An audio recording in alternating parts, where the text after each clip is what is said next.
Hi sailors, this is me Arjuna Skycop from Sailor Coin. Today I'm going to talk about gold fins. This is the under collateralized loan. So basically when you in the blockchain or cryptocurrency scenes, when you provide loans, basically you ask collateral from them. For example, the maker.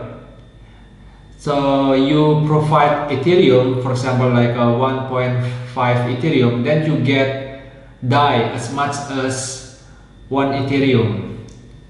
So in the traditional finance, when you want to borrow money from banks, usually banks ask some kind of collateral, probably your house, your account receivable.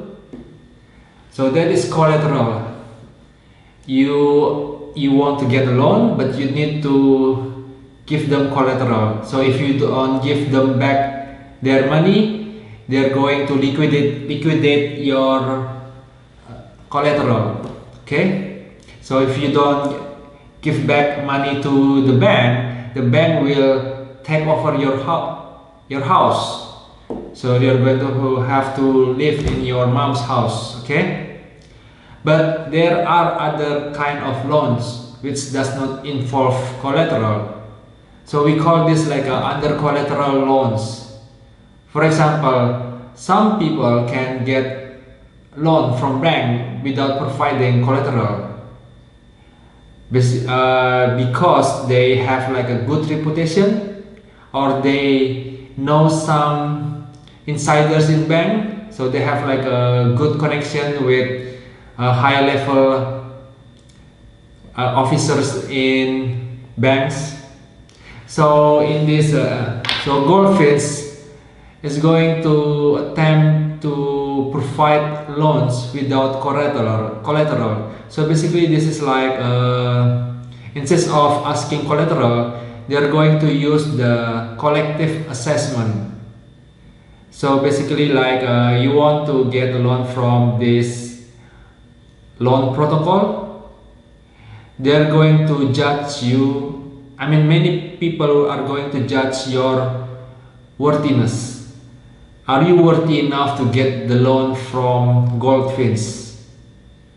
If you are worthy enough, then you can get a loan, so you don't have to provide collateral.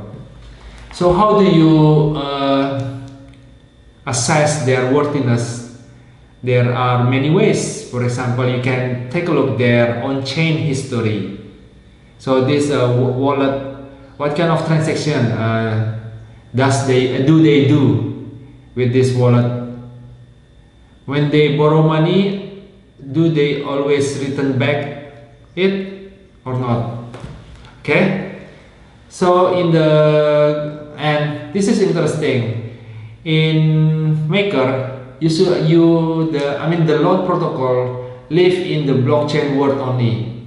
They don't interact with the real world, but Goldfinch interact with the real world. So when you provide loans when you provide the capital to Goldfinch, this capital will be used for loan to be given to anyone else. But it's not just only in the blockchain, so it interacts with the real world. So let me explain it a bit. For example, you want to open a sushi restaurant. You need some capital to launch this restaurant. So you can give a proposal to Goldfinch, and they will judge your worthiness, and they can give you a loan. So you take the money and you build business of this sushi restaurant. Then you give them, then you pay back the principal and the interest. Then the interest will be split to the liquidity providers and other people. Okay, so that's the basic idea. So in Goldfinch there are 4 main components. Okay, the first one is the borrowers. The borrowers is just like people who want to borrow money, right? Borrowers. So they are going to create a proposal, probably like in the shape of smart contract. So this is my proposal. I want to ask like $1 million. I'm going to pay back in 2 years, and the interest is around 15%. Okay, I send them the proposal. So then there is a second component which we call the backers. Okay, these are, I mean, the backers are going to back the borrowers. Okay, that's why they are called backers, the one who back.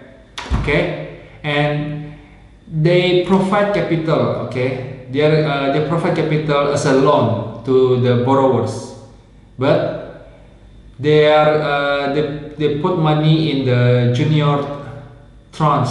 Okay, let me explain about the tranche later. But so these people are risk taker. Okay, because giving loan is kind of risky because the loan can be default. Default means the loan is not, people are not going to pay back the loan. Okay, they go bankrupt, or maybe they want to cheat you. Okay, and because of the nature of the loan, usually people ask some kind of interest as a reward for this risk taking. Okay, but there are another kind of component which we call liquidity provider. Their purpose is same as the backers. They provide capital as a loan, but they put money in the senior pool, and this senior pool will be like their money will be split automatically into the borrowing, I mean in the loan smart contract, and the money will be put in the senior tranche. Okay, so the backer put money in the junior tranche, and the liquidity provider put the money in the senior tranche.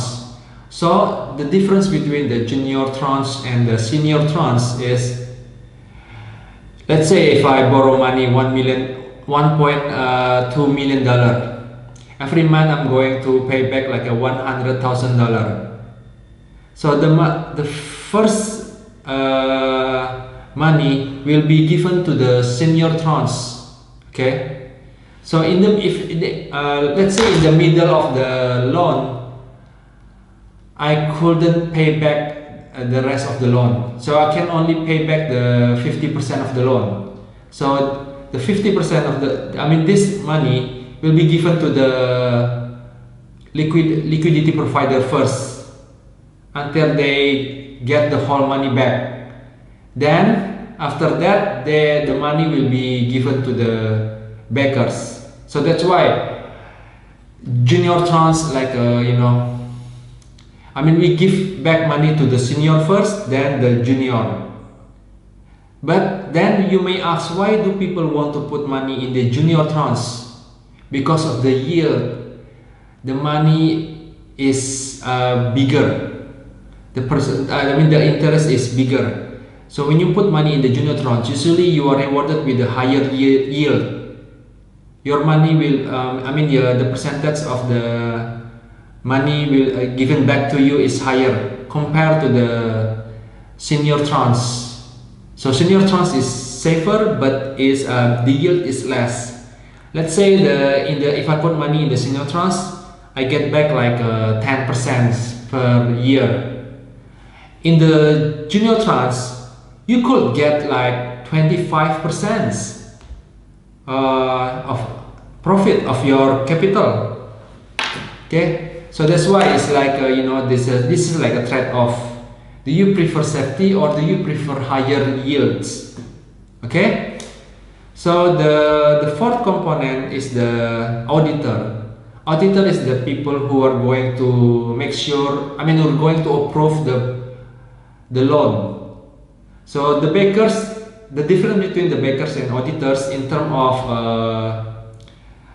assessing the loan. Backers are going to, hey, I'm going to back this loan, but the final words come from the auditor.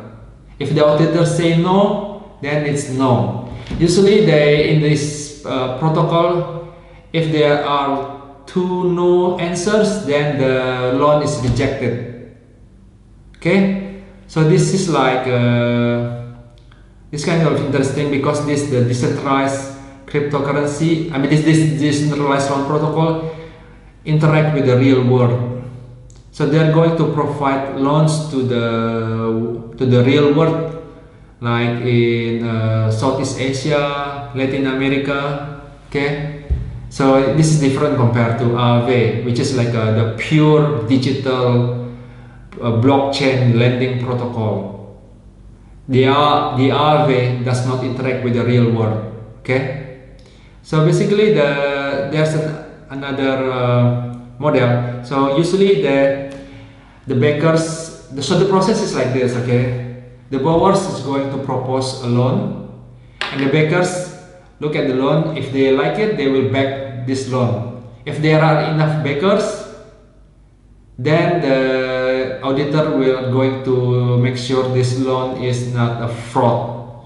How do they make sure that? I don't know. Maybe they can go to, I mean, this is the real world, right? They are going to make, maybe they are going to come to the place, or they are going to check the papers.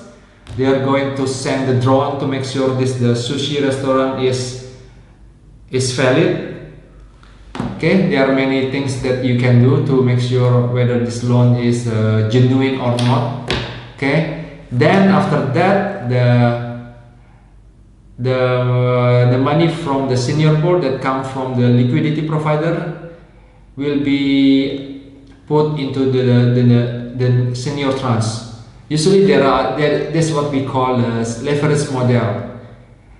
If the leverage model is like 4 times and the backers give like $100,000, so the senior pool will put money as much as like 4 times of the money from the backers. So in this case, it's like $400,000. Okay. So that's it. This is the one of the lending protocol which is quite interesting because it interacts with the real world and it uses the under collateralized model. Okay. Until next time.